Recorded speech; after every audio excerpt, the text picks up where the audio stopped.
Ассалаумағалейкум ағайын, қалайсыздар? Мына жерде брудер қылып жүріп істеп жатырмын. Міне, көрсетіп қояйын. Мына жерге 250 балапаным жай сияды.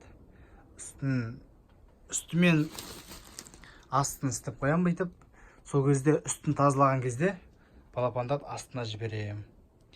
Сөйтіп астын тазалайтын кезде балапандарды үстіне ауыстырам. Міне, мынандай істеп қойдым.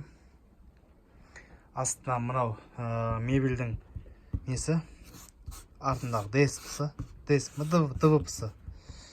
Міне, мына жерден әзірге бүйтіп крючок істеп қойдым. Бұл жерді бір сыммен істеу керек, бір екі жерден. Міне, сол кезде бүйтіп алып үстінен тірлік жасай беруге болады. Міне, мынау опилканы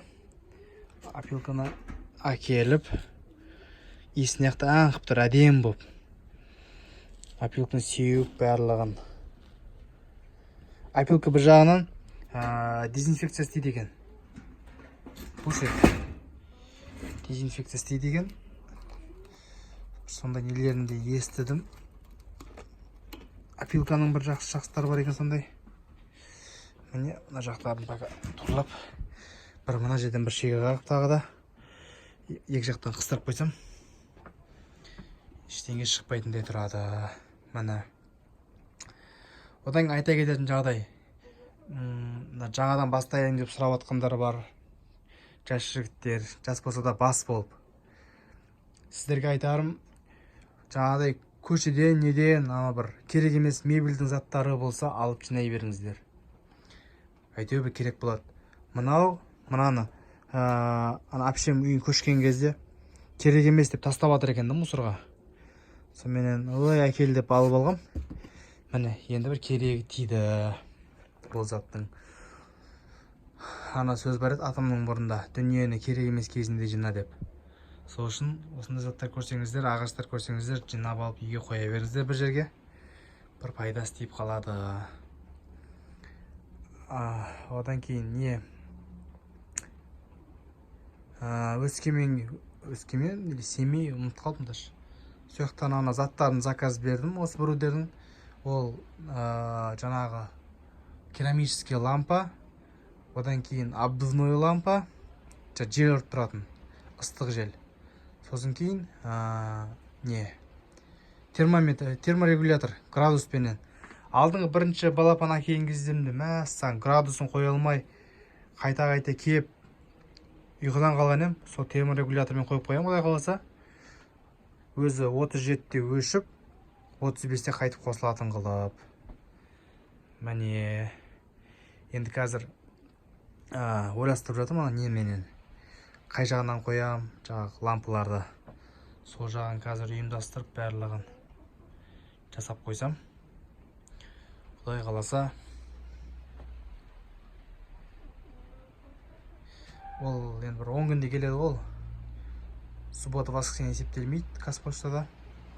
10 күнде келсе, құдай қаласа барлығын реттестіріп, дайындап, балапан келгенше қосып, өйткені бірінші қосқан иістер шығады ғой, білесіздер ғой енді Қытайдың заттарынан. Иісін бәрін кетіріп, балапан келген кезде, Шымкент жаққан кезде зың-зың болып тұрса, міне, осы қазір енді мұны астына табу керек енді. Астына тауып, астында тура өйстіп, опилка сеуіп, барлығын торлап қойсам, сол кезде үстімен астына ауыстырып жүре берем да. Балапандарды. Міне, осындай идея болып жатыр. Міне, қошқарлардың барлығын құдай сатып, жаңағыдай қозылы қоя алып, ертең марттың ортасына қарай ауылға апарып тастайын. Пока.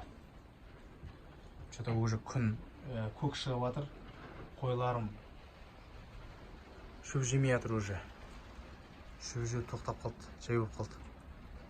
Сол үшін сөйтіп жасауға шешім қабылдадым. Міне ағайын, осы. Айтар ойларыңыз болса айтыңыздар. Барлығын туралайық бірге. Ал, сау саламатта болыңыздар. Лайк басуды ұмытпаймыз. Жаңадан қосылған көрермендер болса, подписаться деп басып, қоңыраушаны басып қойыңыздар. Сәттілік сіздерге. Шаруашылықтарыңыз дами берсін.